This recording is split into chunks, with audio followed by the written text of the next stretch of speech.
Assalamu alaikum. আমি Dr. Mehdi Ashik Chaudhary. Welcome to our class on hemodynamic disorders. তো আপনারা যদি শুনতে পারেন আমাকে একটু কমেন্ট করেন, আমি বুঝতে পারবো যে আপনারা জয়েন করেছেন। আমার মনে হয় জয়েন করেছেন, আমি লাইভ দেখতে পাচ্ছি অনেক পার্টিসিপেন্ট। তো প্যাথোলজি আমাদের বেশ ভালোই পড়া হচ্ছে, আপনারা তো অনেক অ্যাক্টিভ, মানে দিস ইজ রিমার্কেবল। আপনারা যেরকম পোস্ট করেন বিভিন্ন অ্যাক্সিসে বিভিন্ন সেশন, প্যাথো মাইক্রো আপনাদের মনে ভাগ ভাগ করা, তো এক্সিলেন্ট, আপনারা প্যাথোলজি খুব ভালো পড়েন। দিস গিভস মি ইমেন্স জয়। তো ইনশাল্লাহ এই নলেজটা দিয়ে আপনারা পেশেন্টকে সুরক্ষিত রাখতে সাহায্য করবেন। Good doctor must have a sound knowledge of pathology, right? কিন্তু এর পাশাপাশি নিজেকে সুরক্ষিত রাখাও কিন্তু দরকার, সেই জন্য কিছু নলেজ দরকার। আমি তো গাজীপুরে প্র্যাকটিস করি, আমি দেখি যে ম্যাক্সিমাম প্যাথোলজি রিপোর্টে কোনো প্যাথোলজিস্টের সাইন নেই, শুধু একজন টেকনোলজিস্টের সাইন, বা মাইক্রোবায়োলজিস্ট, বায়োকেমিস্ট্রি, ভাইরোলজিস্ট, কারোই সাইন নেই, বা অনেক সময় নাম আছে সাইন নেই। তো এটা নিয়ে ক্লিনিশিয়ানরাও মাইন্ড করছেন না, তারা এই রিপোর্টের উপর ভিত্তি করেই কিন্তু অ্যান্টিবায়োটিক দিচ্ছেন, স্টেরয়েড দিয়ে দিচ্ছেন। কারণ এটা দেখা তো আসলে তার কাজ না, ডক্টরকে তো এটা দেখা হচ্ছে প্রশাসনের কাজ। ডক্টর তো এসব দেখতে চায়নি, উনি রুগী দেখতে গিয়েছেন। কিন্তু ঝামেলা হচ্ছে কি, একবার যদি একটা ভুল রিপোর্ট যায় এবং এটা নিয়ে কিছু কোয়ারি হয়, মানুষ কিন্তু আপনাকে ছাড়বে না। মানুষ শুধু প্রতিষ্ঠান না, আপনাকে অ্যাটাক করবে। শুধু মানুষ না, আপনার ডাক্তার ভাই বোনেরাও দেখবেন আপনার পাশে নেই, সবাই বলবে তুমি এটা দেখলা না কেন, ওইখানে এরকম ভুয়া রিপোর্ট দেয়, তুমি এটা দেখলা না কেন। মানুষ পাশে দাঁড়ানোর থেকে বেশি পয়েন্ট আউট করবে। তো এই জন্য আপনারা যেখানেই কাজ করবেন একটু খোঁজ নেবেন যে ওই ল্যাবে কোন কনসালটেন্ট দায়িত্ব নিয়ে রিপোর্টটা ছাড়ছে। দরকার একটু ফোন দেন না, স্যার, ভাই, জুনিয়র হলে ডক্টর অমুক, আপনি কি আসেন, আপনি কি এটা দেখেন, আপনি অথবা ওই রিপোর্টটা কি আপনি ছেড়েছেন, কীরকম একটু ইন্টারাকশন করেন, যে নাম থাকলেও অ্যাকচুয়ালি উনি আসছেন কি না। নিজেকে সেফ রাখতে হবে। কিছু একটা যদি ভুল রিপোর্টও যায়, একজন দায়িত্ববান একজন কনসালটেন্টের আন্ডারে যাতে যায়, আপনাকে যাতে এটার মধ্যে না জড়ানো হয়। ডাক্তারি করতে রিসেন্টলি একটা ঘটনা হয়েছে এরকম নিয়ে, আপনারা মনে হয় জানেন, আমি ডিটেলস জানি না, কিন্তু মেইন ছিল হচ্ছে ভুয়া রিপোর্ট। তো ভুয়া রিপোর্টের ব্যাপারে আপনার দেখার দায়িত্ব না, আপনার কাজ প্র্যাকটিস করা অবশ্যই প্রশাসনের দায়িত্ব, কিন্তু নিজের সুরক্ষার স্বার্থে আপনারা একটু এনকোয়ারি করবেন। আপনি যেখানে কাজ করছেন সেখানে কোন কনসালটেন্ট রিপোর্ট ছাড়ছে, আদৌ উনি কি এসে দেখছেন নাকি শুধু ওনার নামটা ইউজ করা হচ্ছে। আমি মাঝে মধ্যে ফোন পাই, স্যার আপনার নামের বানানটা জানি কি, ল্যাব টেকনোলজিস্ট ফোন দিয়েছে। আমি বলছি কোথেকে বলছেন, অমুক ল্যাব। আমি বলছি ওই ল্যাবে তো আমি জীবনে যাইনি। ও আচ্ছা স্যার, খট করে ফোন কেটে দিল। আমি খোঁজ নেই, ভাই আমার নাম দিচ্ছেন কেন, আমার নাম কেন ইউজ করছেন, ইউজ করবেন না। আচ্ছা স্যার, ইউজ করবো না। দেখেন এসব কিন্তু চলে, আমার সাইন নাই, নাম চলে যাচ্ছে। তো ফর ইয়োর ওন সেফটি আপনারা এগুলা খেয়াল রাখবেন। ওই ক্লিনিক ব্যবসায়ী, অসাধু ব্যবসায়ীদের সাথে আপনাদের নাম যাতে জড়িয়ে না যায়, আপনাদের অজান্তে সাবধান থাকতে হবে আপনাদের। তো আমাদের হিমোডাইনামিক আমরা শুরু করি, এটা খুব সুন্দর একটা চ্যাপ্টার, আসলে অনেক কিছু বোঝার আছে। শুরুই করি আমরা ইডিমা দিয়ে। আপনারা কিভাবে ইডিমা ডিফাইন করবেন? Abnormal accumulation of excess fluid in the body cavity or interstitial spaces. দেখেন এখানে দুটা কথা খুব important, abnormal accumulation and excess fluid. নর্মালিও তো একটু ফ্লুইড থাকে একটা অ্যামাউন্টে, অ্যাবনর্মাল হতে হবে, এক্সেস হতে হবে। কেন ইডিমা হয়? দুটা প্রেশার আছে, একটা হচ্ছে হাইড্রোস্ট্যাটিক প্রেশার যেটা ফ্লুইডটাকে বাইরে ঠেলে, একটা হচ্ছে কলয়েড অসমোটিক প্রেশার যেটা ফ্লুইডটাকে ভিতরে টেনে ধরে রাখে। তো যদি একটা ইমব্যালেন্স হয়ে হাইড্রোস্ট্যাটিকটা বেড়ে যায়, কলয়েড অসমোটিকটা কমে যায়, ইডিমা হবে। খুবই ইজি বোঝা। আরেকটা কি, আমরা ইনফ্লামেশন চ্যাপ্টার, আমাদের ইনফ্লামেশন লেকচার ক্লাস হয়েছে, সেখানে আমরা জানি ইনক্রিজ ভাস্কুলার পারমিয়েবিলিটি হয় ইনফ্লামেশনের জন্য, সেক্ষেত্রেও ফ্লুইড বের হয়ে এসে ইডিমা হবে। তাহলে আমরা যেহেতু জানলাম দুইটা মেকানিজমই, আপনার একটা খুব কমন কোশ্চেন আসবে পরীক্ষাতে, what are the pathophysiological classification of oedema. আপনারা এক নম্বরে বলবেন ইনক্রিজ হাইড্রোস্ট্যাটিক প্রেশার। কেন হয়? Congestive cardiac failure, constrictive pericarditis, heat, neurohumoral dysregulation, অনেক কারণে হয়। Decrease colloid osmotic pressure. Colloid osmotic pressure কে দেয়? প্রোটিন, প্রোটিন যদি কমে যায় নেফ্রোটিক সিনড্রোমে, protein losing gastroenteropathy, protein energy malnutrition, liver cirrhosis যেখানে প্লাজমা প্রোটিন তৈরি হয়, এইসব কারণে ডিক্রিজ কলার অসমোটিক প্রেশার হতে পারে। লিমফ্যাটিক অবস্ট্রাকশন যেমন এলিফ্যান্টিয়াসিস, গোদ রোগ বলে বাংলাদেশে। সোডিয়াম রিটেনশন, সোডিয়াম কী করে, ওয়াটারটাকেও ধরে রাখে। যদি increase sodium intake with renal insufficiency হয়, সোডিয়াম রিটেনশন হবে, এটাও একটা ক্যাটাগরি। তাহলে এই চারটাই হচ্ছে transudative oedema: increase hydrostatic pressure, decrease colloid osmotic pressure, lymphatic obstruction, sodium retention. এই চারটা হচ্ছে ট্রানজুডেটিভ ইডিমা। এক্সুডেটিভ ইডিমা কি? তাহলে এই পাঁচটা আমার প্যাথোফিজিওলজিক্যাল ক্লাসিফিকেশন অফ ইডিমা। কিছু ক্লিনিক্যাল সাইড আমাদের জেনে রাখতে হবে। যদি হোল বডিতে ইডিমা হয়, এটাকে আমরা কি বলবো? অ্যানাসার্কা। এই অ্যানাসার্কা পরে ইডিমা মোস্ট কমনলি হয় সাবকিউটেনিয়াস, আন্ডার দ্য স্কিন। আমি যদি চাপ দিই এটা দেবে যায়, এটাকে আমরা বলি পিটিং ইডিমা। আবার চাপ দিলে যদি না দাবে, এটাকে আমরা বলি নন পিটিং ইডিমা, যেমন মিক্স ইডিমা অফ থাইরয়েড। আর বাকি সবই মোটামুটি পিটিং। যদি কার্ডিয়াক কজে ইডিমা হয়, মনে রাখবেন বডির তিনটা অর্গানই, দেখেন আমরা যে পড়লাম, তিনটা অর্গানই কিন্তু ইডিমার জন্য ইনভলভ। একটা হচ্ছে হার্ট, একটা হচ্ছে কিডনি। ওয়ালাইকুম আসসালাম, অনেকে সালাম দিচ্ছেন, সালামের উত্তর দিলাম, ওয়ালাইকুম আসসালাম। তো আমরা যেটা ছিলাম, হার্ট, তিনটা কারণে ইডিমা হয়। একটা হচ্ছে হার্টের জন্য, একটা হচ্ছে কিডনির জন্য, একটা লিভারের জন্য। হার্টের কারণে যদি ইডিমা হয়, ইডিমাটা ফার্স্ট অ্যাপিয়ার করবে পায়ে, পেডাল ইডিমা। কিডনির জন্য যদি হয় মুখে, পেরিঅরবিটাল ইডিমা। লিভারের জন্য যদি হয় পেটে। আবার কোথায় ইডিমা হচ্ছে তার উপরে আমরা নাম দিই, হাইড্রোপেরিটোনিয়াম, হাইড্রোপেরিকার্ডিয়াম। হাইড্রোপেরিটোনিয়ামের কমন আরেকটা নাম কি? অ্যাসাইটিস, যদি পেটের মধ্যে পেরিটোনিয়াল ক্যাভিটিতে পানি জমে। তাহলে আমরা মোটামুটি ক্লিনিক্যাল অ্যাসপেক্টগুলো জানলাম। আরেকটা কোশ্চেন আসে, mechanism of development of oedema in heart failure. Heart failure যদি হয় কি হবে? রেনাল ব্লাড ফ্লো কমে যাবে, রেনাল পারফিউশন কমে যাবে। কমে গেলে কি হবে? Renin, angiotensin, aldosterone system active হয়ে যাবে। এটা যদি অ্যাক্টিভ হয়, সে কী করবে? সোডিয়াম রিটেনশন করবে, সোডিয়াম আবার ওয়াটার রিটেনশন করবে, প্লাজমা ভলিউম বাড়িয়ে দিবে, হাইড্রোস্ট্যাটিক প্রেশার বাড়িয়ে দিবে, ইডিমা হবে। তো এটা একটা ফ্লো চার্ট করে আপনারা লিখে ফেলতে পারেন। ইডিমা সম্বন্ধে মোটামুটি আমাদের এইটুকুই লাগে। নেক্সট আমাদের যে টপিকটা হচ্ছে হাইপেরেমিয়া অ্যান্ড কনজেশন।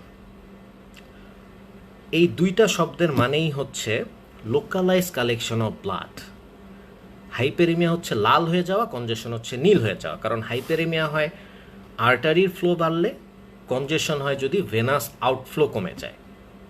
একটা টিস্যুতে তো আর্টারি দিয়ে ব্লাড ঢুকছে, ভেনাস দিয়ে বার হচ্ছে। যদি আর্টারি বাড়ে তাইলেও ব্লাড জমবে, যদি ভেনাস অবস্ট্রাকশন হয় তাইলেও ব্লাড জমবে।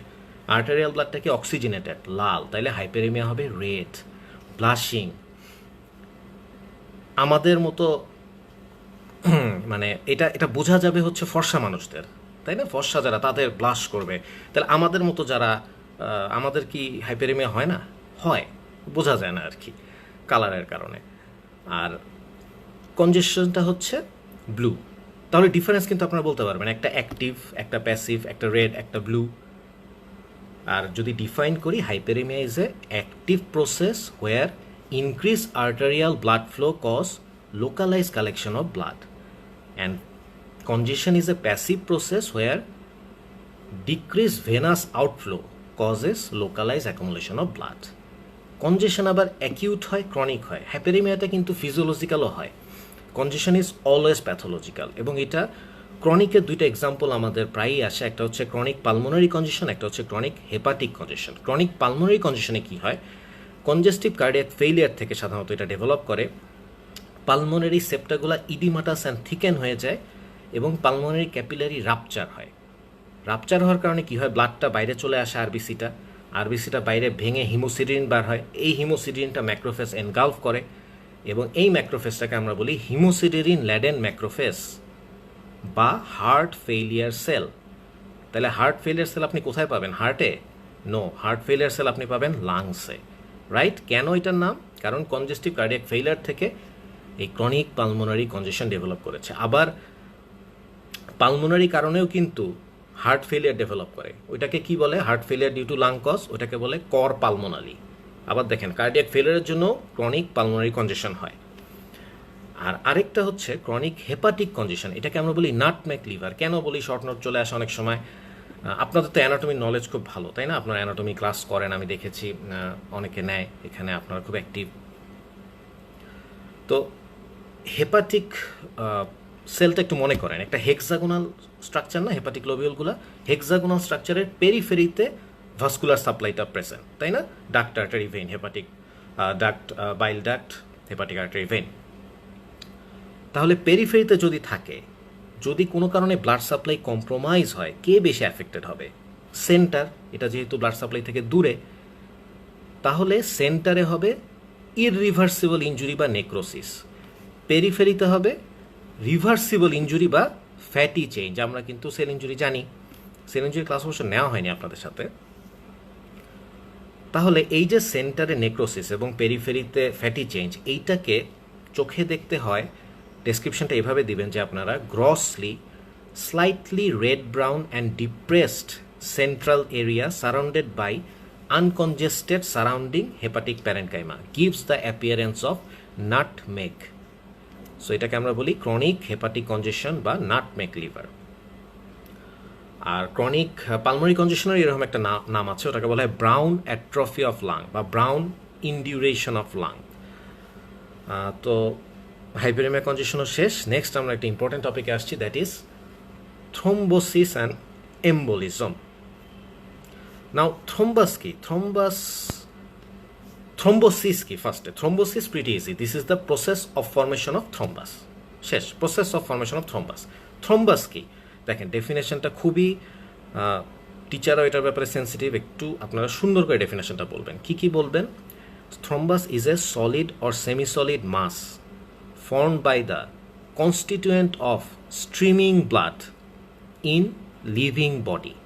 তিনটা জিনিস, solid, semi solid, constituent of streaming blood থেকে তৈরি হয়েছে। কোথায় হয়েছে? লিভিং বডিতে হয়েছে। যদি ডেড বডিতে হয় ওইটার নাম কিন্তু হয়ে যায় পোস্টমর্টেম ক্লট, নট থ্রম্বাস। তাহলে থ্রম্বাস কেন হয়? প্যাথোজেনেসিস তিনটাকে একসাথে আমরা বলি ভিরকোস ট্রায়াড। তিনটা প্যাথোজেনেসিস আছে। এই ভিরকো সাহেব অনেক কিছু আবিষ্কার করেছেন, উনি ভিরকোস গ্ল্যান্ড আবিষ্কার করেছেন। Left supraclavicular metastatic lymph node of gastric কার্সিনোমাকে বলা হয় ভিরকোস গ্ল্যান্ড। আর থ্রোম্বোসিসের প্যাথোজেনেসিস তিনটাকে একসাথে বলা হয় ভিরকোস ট্রায়াড। নাম্বার 1 হচ্ছে endothelial activation, number 2 alteration of blood flow, number 3 hyper coagulability. তিনটা জিনিস। প্রথমেই হচ্ছে এন্ডোথেলিয়াল অ্যাক্টিভেশন। দেখেন এন্ডোথেলিয়াম হচ্ছে একটা ম্যাজিক বক্সের মতো, এটার মধ্যে যে কত কিছু আছে। নর্মালি এন্ডোথেলিয়াম ভালো মানুষ, সে অ্যান্টিকোয়াগুলেন্ট হয়ে থাকবে, সে ব্লাডটাকে ফ্লো করতে দিবে, ক্লট হতে দিবে না। কিন্তু আপনি যদি এটাকে ঘাটাঘাটি করেন, আপনি যদি এটাকে ইনজিউর করেন, এটার সাব এন্ডোথেলিয়াল কোলাজেনটা যদি ইনজুরির কারণে এক্সপোজ হয়ে যায়, it has a property of procoagulant property, it will lead to coagulation. তাহলে এন্ডোথেলিয়াল অ্যাক্টিভেশন থেকে কোয়াগুলেশন হবে। কী কারণে এন্ডোথেলিয়াল অ্যাক্টিভেশন হয়? Hypertension, hyperlipidaemia, smoking, homocystinuria, atherosclerosis বা ডিরেক্ট ইনজুরি, টক্সিক ইনজুরি, অনেক কারণে হতে পারে। Endothelial is like doctor Jekyll and mister Hyde. Many of you have read this, I guess, তাই না? একজন বিজ্ঞানী ছিলেন, খুব ভালো মানুষ ডক্টর জেকিল, বাট উনি একটা ওষুধ খেয়ে মাঝে মধ্যে একজন ভয়ঙ্কর মার্ডারাস ক্রিমিনাল হয়ে যেতেন মিস্টার হাইড। একই মানুষের ডাবল। এন্ডোথেলিয়ামও এরকম, নর্মালি সে সব দিবে, but if you activate it, it will start coagulating your own blood.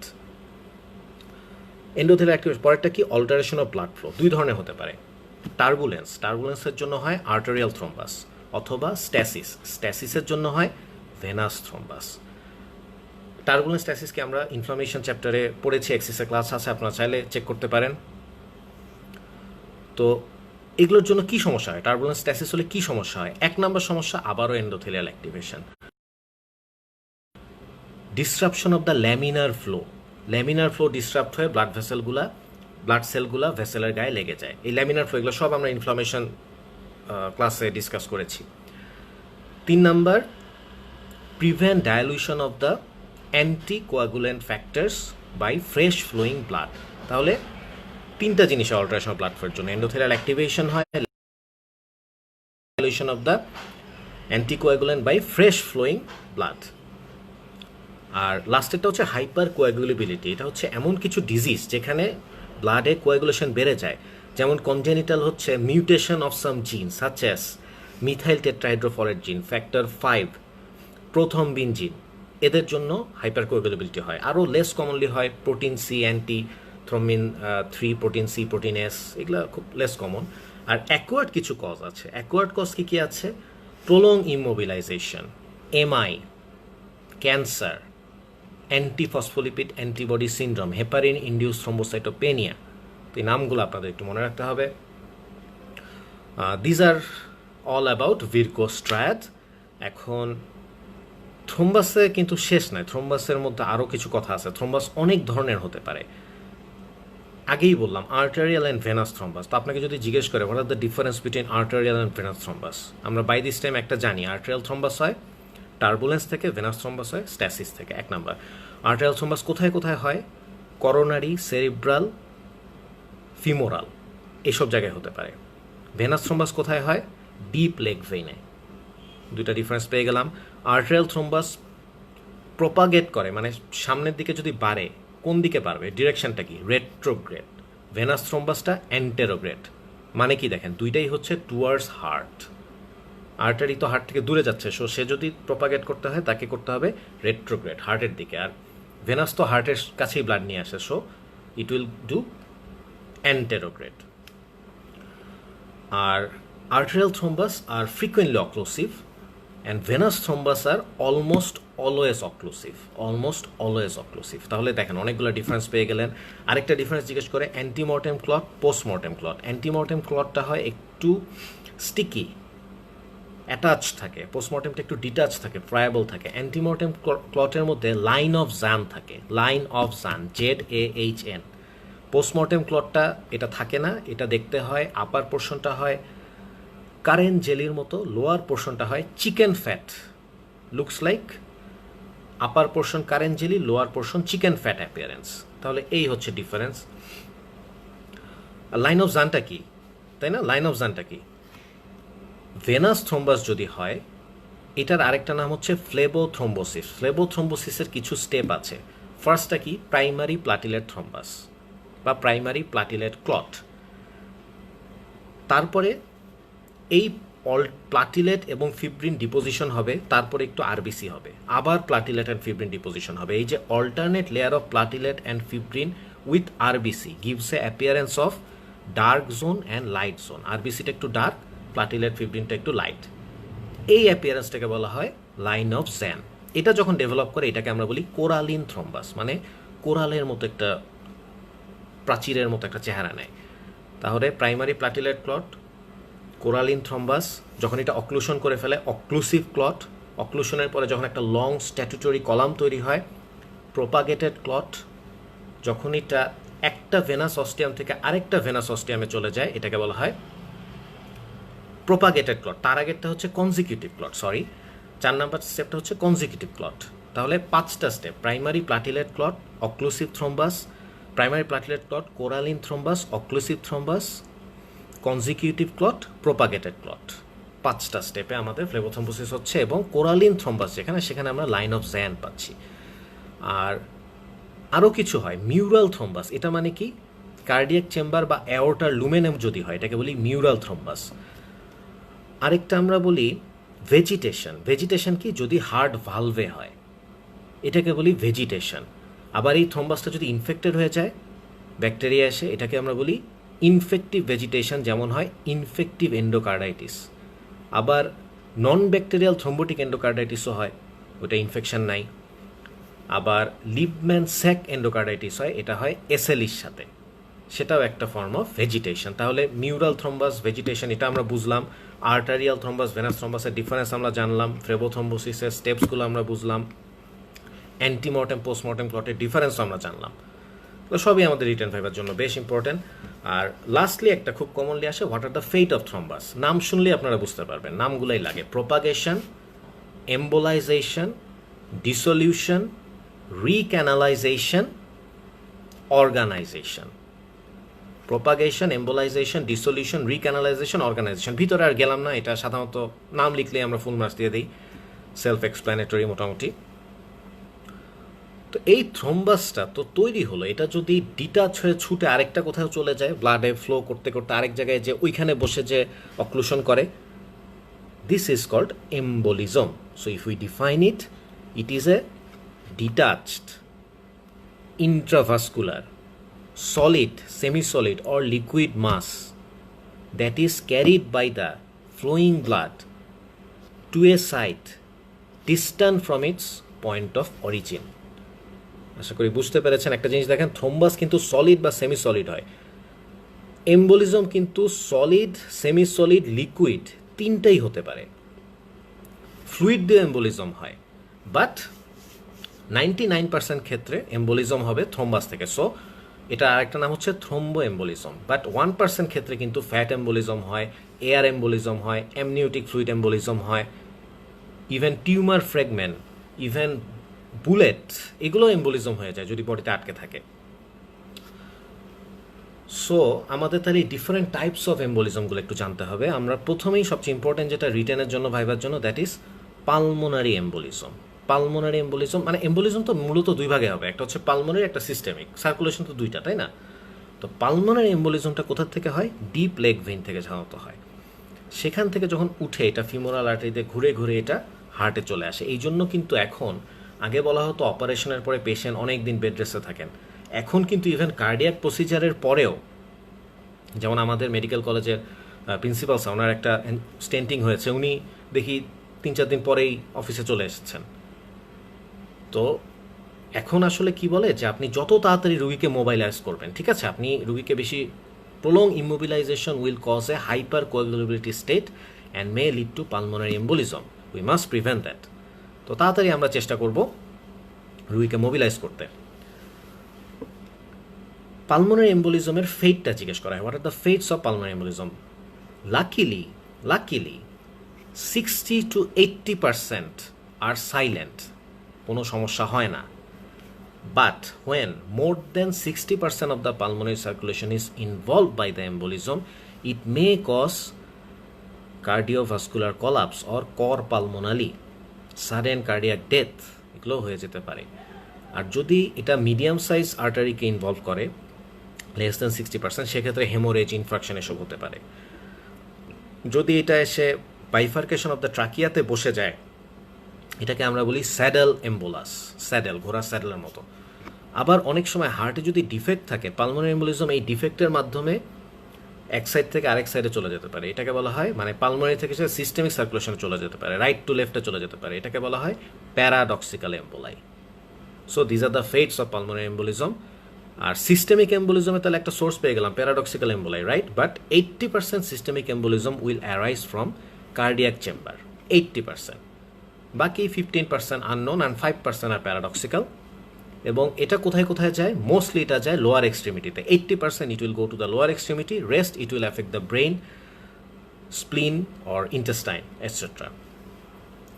তো এর বাইরে আরও কিছু এম্বোলিজম আছে, এগুলা লেস কমন বাট অনেক সময় চলে আসে. যেমন ধরেন এয়ার এম্বোলিজম, এটা আপনারা একটু বোঝার চেষ্টা করেন.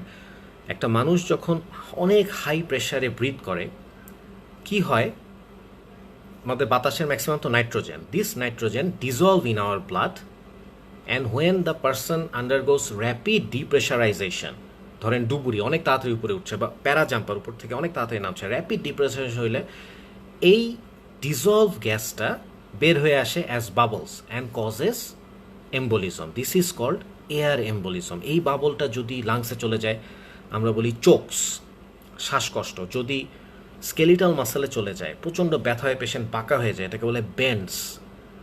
এটা যখন আবিষ্কার হয়েছে ওই 1800 শতকের দিকে, মহিলাদের নাকি একটা স্টাইল ছিল, মহিলাদের বিভিন্ন সময় বিভিন্ন স্টাইল যায় না. কিছুদিন আগে সবাই ছিল বড় লোকের বেটি, এখন আবার সব বড় লোকের বেটি হয়ে যাচ্ছে বুলবুল. তা তখন মহিলাদের একটা স্টাইল ছিল বেন্ড, ওরা একটু কুজা হয়ে চলতো. তো বিজ্ঞানের একটু মজা করে এই ডিজিজটার নাম দিয়েছে বেন্ড, কারণ ব্যথায় কুজা হয়ে যায়.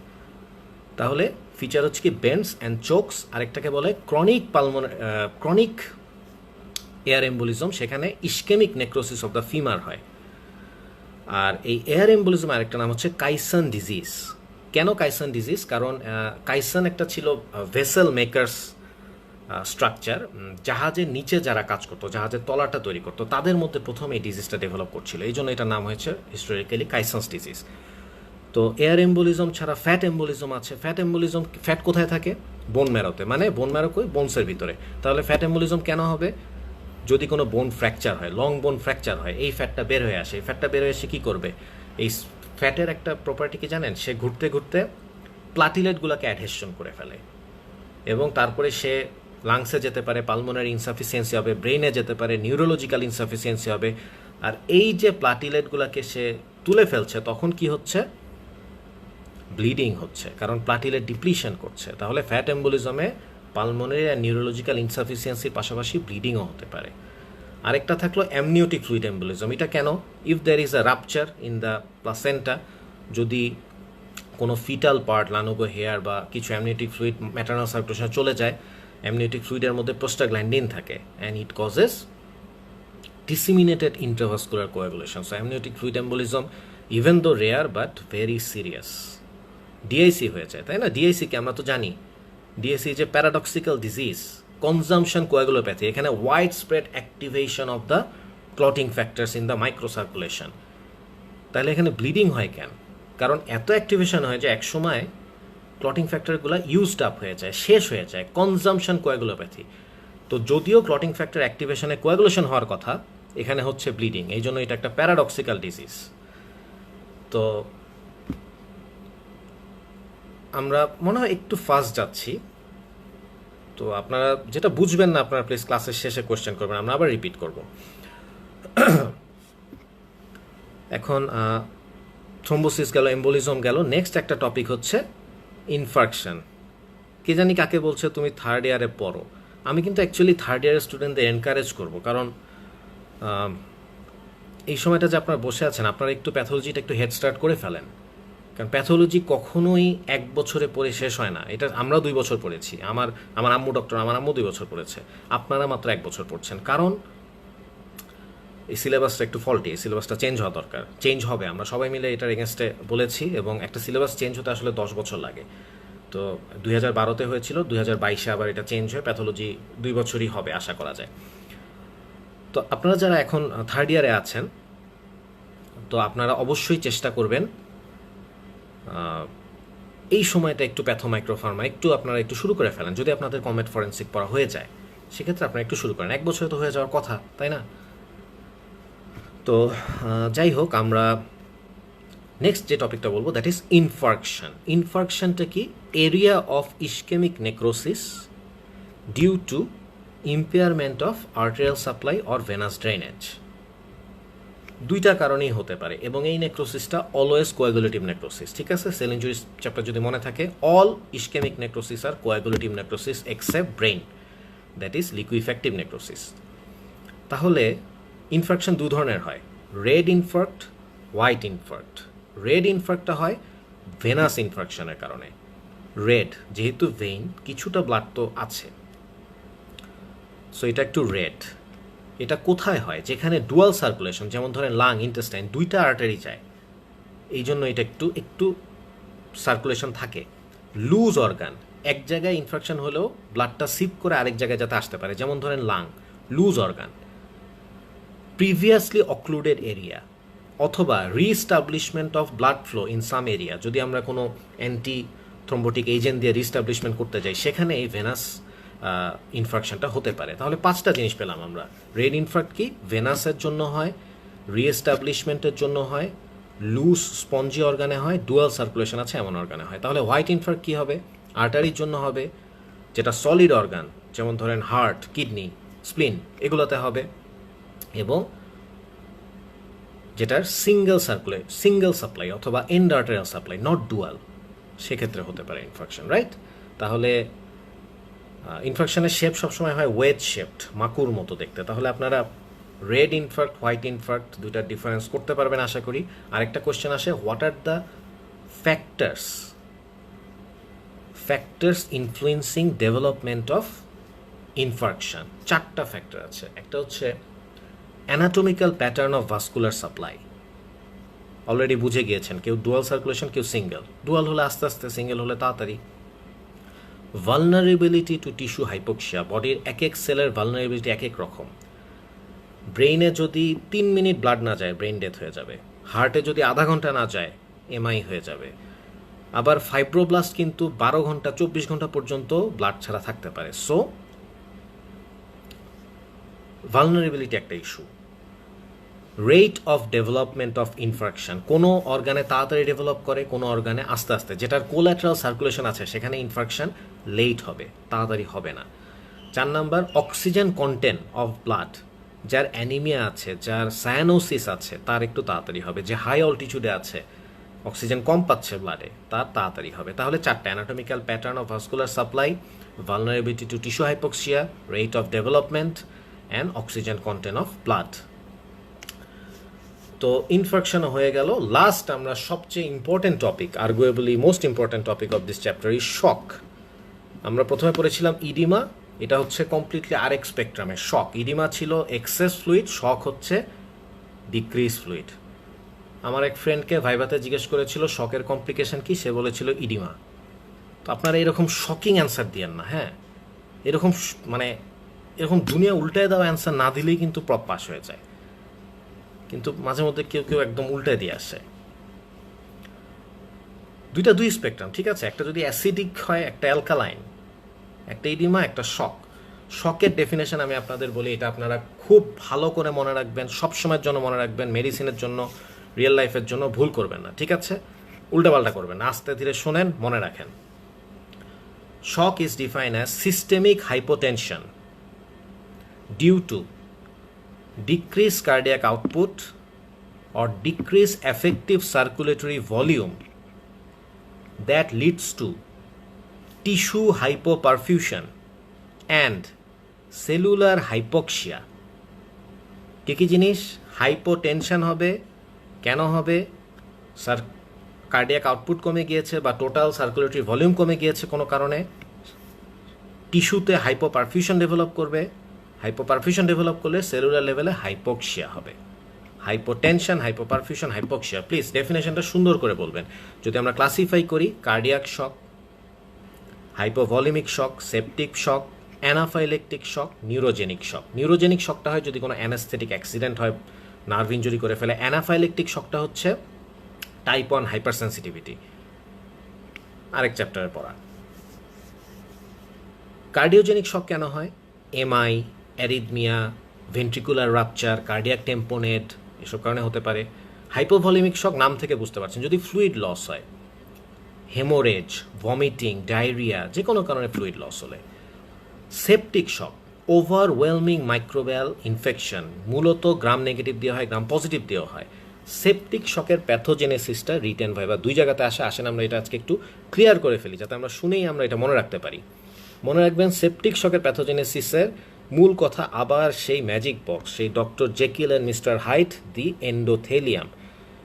Every pathogenesis lies within the activation of endothelium in our vascular system. কি হয় এখানে? এই যে ব্যাকটেরিয়া আসলো, এই যে এন্ডোটক্সিন রিলিজ করলো, রিলিজ করার কারণে কিছু ইভেন্টস হয়। 1 নাম্বার কি? ফ্যাক্টর 8 অ্যাক্টিভেশন হয়। 2 নাম্বার কি? কমপ্লিমেন্ট অ্যাক্টিভেশন হয়। 3 number endothelial activation. 4 number neutrophil activation. তো এর মধ্যে ফ্যাক্টর 8 অ্যাক্টিভেশন হয়ে কোয়াগুলেশন কাসকেটকে ইনিশিয়েট করে ডিআইসি করলো, এটা হয়ে গেল, ফাইন। কমপ্লিমেন্ট অ্যাক্টিভেশন হলো, কমপ্লিমেন্ট কি করে? C3 থেকে C3b ভাঙলো, এটা যে আবার এন্ডোথেলিয়ামকে অ্যাক্টিভেট করলো। ব্যাকটেরিয়া সরাসরি করছে, কমপ্লিমেন্টও করলো। আবার ওইদিকে যে নিউট্রোফিল অ্যাক্টিভেশন হয়েছে, ইন্টারলিউকিন 1 TNF রিলিজ করে সেও এন্ডোথেলিয়ামকে অ্যাক্টিভেট করে। তাহলে দেখেন, সবাই মিলে ultimately leads to endothelial activation. Endothelial activation হলে কি হবে? এই যে এটাকে আমরা রাগাই দিলাম, খেপাই দিলাম, এখন তো সে খারাপ হয়ে যাবে, এখন সে অনেক ধরনের সাইটোকাইন রিলিজ করতে শুরু করবে। ইন্টারলিউকিন 6, ইন্টারলিউকিন 8, এরা কি করবে? ভেসোডাইলেশন অ্যান্ড ভাস্কুলার পারমেবিলিটি করবে, করে মাল্টি সিস্টেম ফেলিয়ার করে দিবে, সব ফ্লুইডকে বাইরে বার করে দিবে। ইন্টারলিউকিন 1 আর TNF রিলিজ করে কি করবে? সিস্টেমিক এফেক্ট দিবে, যেমন fever, decrease myocardial contractility. Interleukin 10 release করে কি করবে? ইমিউনো সাপ্রেশন করবে। তাহলে দেখেন কত কিছু হচ্ছে, immuno suppression, fever, decrease cardiac contractility, multi system failure, ওইদিকে আবার ডিআইসি। সেপটিক শক একটা ডেঞ্জারাস, তাই না? আমাদের এটাকে যেভাবে হোক এটাকে ফাইট করতে হবে, ম্যানেজ করতে হবে। তো যাই হোক, ম্যানেজমেন্ট আমাদের ইস্যু না। আমরা আগে প্যাথোজেনেসিস, আমরা আগে সব কিছু বুঝি। একটা শকের রোগী কীভাবে আপনার কাছে প্রেজেন্ট করতে পারে। যেহেতু তার ভলিউম কমে যাচ্ছে, কয়েকটা খুব প্রথম কথাটাই হাইপোটেনশন, তাই না? ব্লাড প্রেশার কমে গেল, rapid thready pulse, cold clammy skin, যেহেতু ব্লাড সাপ্লাই কম, cold clammy skin, decrease urinary output, decrease sweating, decrease level of consciousness, alter level of consciousness. এইভাবে যদি আসে আপনি বুঝবেন this is the patient is going to shock. এটার কয়েকটা step আছে, শকের 3টা স্টেজ আছে। ইনিশিয়াল নন প্রোগ্রেসিভ, তখন কি হয়, কম্পেনসেটরি মেকানিজমগুলো অ্যাক্টিভ হয়ে পেশেন্টকে ভালো রাখে, non progressive. Then progressive, failure of the compensatory mechanism, worsening of the circulatory status with development of lactic acidosis, acidosis কিন্তু ডেভেলপ করে যায়।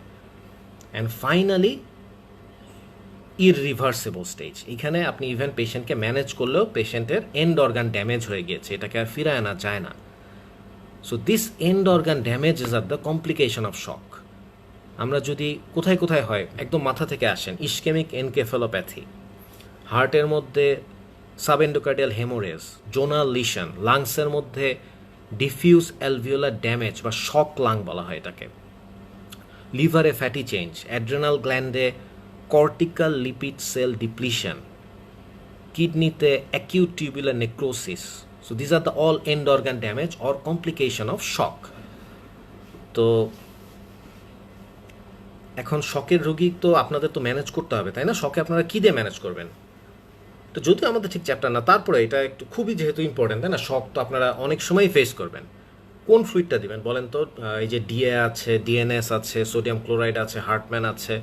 মনে রাখবেন আপনারা always best fluid for human body is isotonic crystalloid solution. Isotonic, যাতে আমার ECF ICF এর সাথে টনিসিটি ডিফারেন্স না হয়।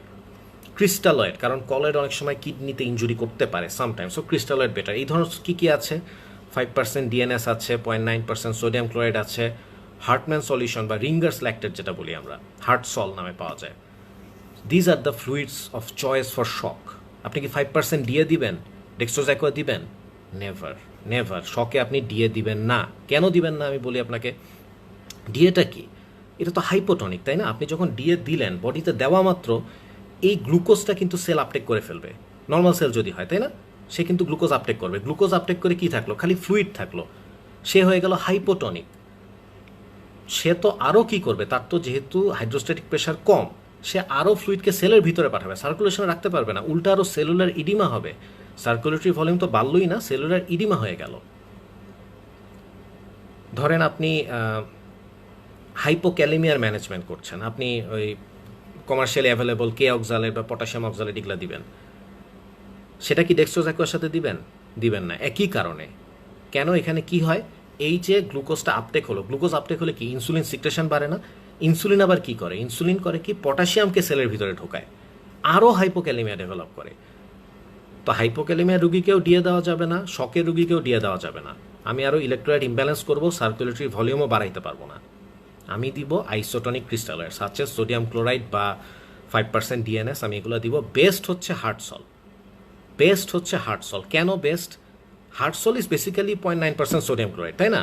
কিন্তু এখানে এক্সট্রা কিছু থাকে। এক্সট্রা থাকে কি? Calcium and Ringer's lactate. Lactate, ক্যালসিয়ামটা কি করে? মায়োকার্ডিয়াল কন্ট্রাক্টিলিটি বাড়ায়, আর ল্যাকটেটটা বাইকার্বনেটে কনভার্ট হয়। আমরা জানি শকে কিন্তু ল্যাকটিক অ্যাসিডোসিস হয়, বাইকার্বনেট একটা বেস।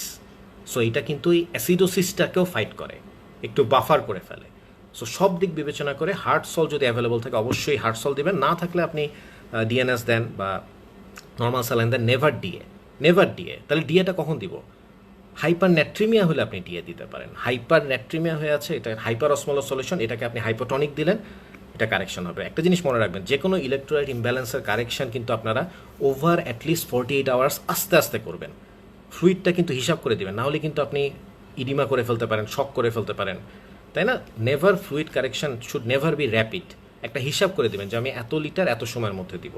এই হিসাবগুলো শিখে নেবেন। আমি ছোট্ট একটা টিপস দিই। ধরেন 3 লিটার ফ্লুইড 24 ঘন্টায় দিব, হিসাবটা হবে 3 × 10, 30 ড্রপস পার মিনিট।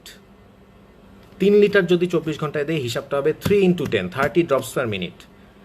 তাহলে ধরেন 1.5 লিটার 24 ঘন্টায় দিলে কি হবে 15 ড্রপস পার মিনিট, বা ধরেন 1 লিটার 8 ঘন্টায় দিলে কি হবে 1/3, এটাও 30 ড্রপস পার মিনিট। এটা একটা সহজ একটা টিপস দিলাম আপনাদের মনে রাখার জন্য, কারণ এই ম্যানেজমেন্টগুলোই কিন্তু মানে আমার মতে আপনারা যে ডাক্তারি পড়ছেন কিছু জিনিস শিখে ফেলার চেষ্টা করবেন এই পড়ার সময়, ইন্টার্নি করার সময়। ধরেন ক্যানুলা করা, এনজি করা, ক্যাথেটার অন অফ করা, ফ্লুইড ম্যানেজমেন্ট, IVIM ইনজেকশন দেওয়া, আর্টেরিয়াল ব্লাড গ্যাস কালেক্ট করা। অবশ্যই আপনারা অপারেশন শেখার জন্য ব্যস্ত, আপনারা ওটি শিখতে ব্যস্ত, ভালো, শিখলে খুব ভালো, কিন্তু এই রেগুলার প্রসিজারগুলো শিখে যান। সেকেন্ডারি সুচার দেওয়া, একটু ব্যান্ডেজ করা, অনেক লাভ। আমি ইন্টার্নিতে ব্যান্ডেজ করা শিখি নাই, আমি ইন্টার্নিতে বাকিগুলো শিখেছিলাম, ব্যান্ডেজ করা শিখি নাই। এটার জন্য আমার অনেক আফসোস হয়েছে। আপনি জানেন, আপনি যখন প্রাইভেট প্র্যাকটিস করবেন, আপনি যদি একটা ব্যান্ডেজ ভালো করে করতে পারেন, আপনার কত ইনকাম। ওই যে ব্রাদাররা যে করে, তারা 1,500-2,000 টাকা চার্জ করে একটা ব্যান্ডেজের জন্য। তো এটা আপনার শেখা উচিত না অ্যাজ এ ডক্টর? না করলেন, আপনি না করলেন, একটা ইমার্জেন্সিতে যদি করতে না পারেন, লজ্জার ব্যাপার। আমার মনে আছে আমার খালার হসপিটালে ভর্তি ছিলেন, তো আমাকে ফোন দিয়েছে যে দেখতে আসো। তো আমি দেখতে যেয়ে দেখলাম যে তখনও নার্স এসে চ্যানেল ওপেন করেনি, ক্যানোলাটা ওপেন করেনি। তা আমার খালাতো বোন বলছে যে তুমি কি পারবে, একটু ক্যানোলাটা ওপেন করে দাও। তো আমি করেছিলাম। যদি না পারতাম, বেইজ্জতি না পুরা। তো এই কাজগুলো আপনারা একটু শিখে ফেলবেন। তো আমি আপনাদের এখন কোয়েশ্চেন নেওয়ার চেষ্টা করব। প্রথমে একটা কোয়েশ্চেন দেখতে পাচ্ছি, ফ্লুইড দেওয়ার ক্যালকুলেশনটা আরেকবার। এটা একটা সহজ ক্যালকুলেশন। ধরেন যত লিটার তত ইন্টু 10 ফর 24 আওয়ার্স। যদি 3 লিটার 24 ঘন্টায় দিতে হয় 30 ড্রপস পার মিনিট, 2 লিটার 24 ঘন্টায় দিতে হয় 20 ড্রপস পার মিনিট, 1 লিটার 24 ঘন্টায় দিতে হয় 10 ড্রপস পার মিনিট। আর এইভাবে আপনি ক্যালকুলেশন করে নামান। যদি 1 লিটার 8 ঘন্টায় দিতে হয় 30 ড্রপস পার মিনিট, যদি 1.5 লিটার 24 ঘন্টায় দিতে হয় 15 ড্রপস পার মিনিট। এটা সহজ একটা হিসাব। তো আমি কোয়েশ্চেন নেওয়ার চেষ্টা করব, একটু উপর থেকে যাই। এয়ার এম্বোলিজমের জন্য কতটুকু এয়ার লাগে? At least 100 CC. হামিম তাসিন জিজ্ঞেস করেছেন, অ্যাটলিস্ট 100 সিসি।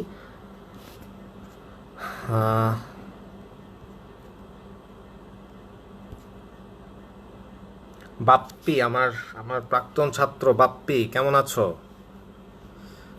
কি বলেছে স্যার, আমরাও 2 বছর। হ্যাঁ হ্যাঁ, তোমরাও 2 বছর পেয়েছো প্যাথোলজি, রাইট। 2 বছরে প্যাথোলজি শেষ হয় না, কিন্তু এখন তো 1 বছরে খুবই কষ্ট, তাই না?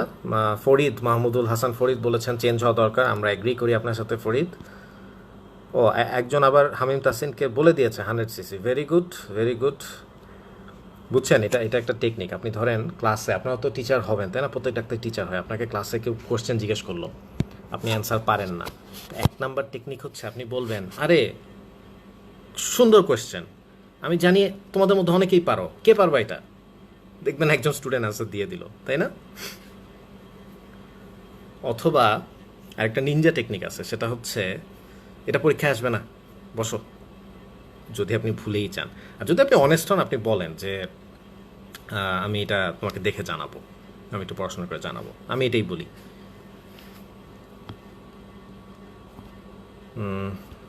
আচ্ছা, আরও কোয়েশ্চেন নেওয়ার চেষ্টা করছি। শিক্ষার কোনো বয়স নাই, কে জানি বলেছে। হ্যাঁ, অবশ্যই। আমার কিছু স্টুডেন্ট তাবিশ জয়েন করেছে from Zahurul Islam medical college, thank you. Niaz, Rocky কেমন আছো? আমার একজন কনসালটেন্ট হিস্টোপ্যাথোলজিস্ট ছোট ভাই, খুলনা মেডিকেল কলেজের জনপ্রিয় pathologist Niaz Nowsher Rocky join করেছে, ধন্যবাদ রকি।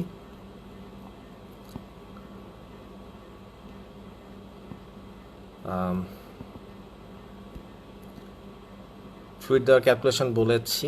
আর যদি কোনো কোয়েশ্চেন থাকে, সেলুলার ইনজুরি ক্লাস নিলে ভালো হয়, ইনশাল্লাহ আমরা চেষ্টা করব।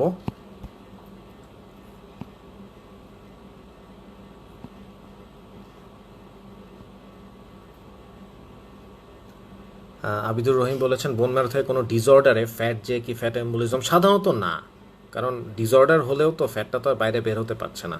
সাধারণত বোন ফ্র্যাকচার থেকে